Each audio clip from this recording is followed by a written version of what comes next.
প্রবাসী agro farm ও নার্সিংয়ে যাই নবীনগরে। এটা আমরা যা দেখলাম, খুব সুন্দর গুছানো একটা বাগান, যে ড্রাগন ফল চাষ করে, পাশাপাশি এরা ওই পাশে দিয়ে লেবু এবং বিভিন্ন অন্যান্য সবজিও চাষ করে। প্রবাসী এগ্রোতে অনেক বিশাল ড্রাগনের গাছ। আমার মেয়ে সহ আমরা সপরিবারে যাই, যে বাগানটা একটু ভালোভাবে পরিদর্শন করে আসি। আসলে যাদেরই বিদেশের বাড়িতে টাকা পয়সা ইনকাম করে, তাদের যদি টাকা থাকে, তারা এরকম সুন্দর গুছানো একটা বাগান করতে পারে। বাগান করলে হয়তো 8-10টা লোক ওইখানে কাজ করে, কাজের ইয়েও হইল, এরও ভালোই 8-10টা পরিবার ভালোভাবে চলতে পারবে।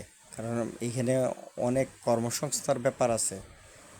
যারা প্রবাসে থাকে এরা ইচ্ছা করলে বন্ধুরা মিলেও এরকম বাগান করতে পারে। বাগান করলে 10টা ফ্যামিলি ভালোভাবেই চলতে পারবে।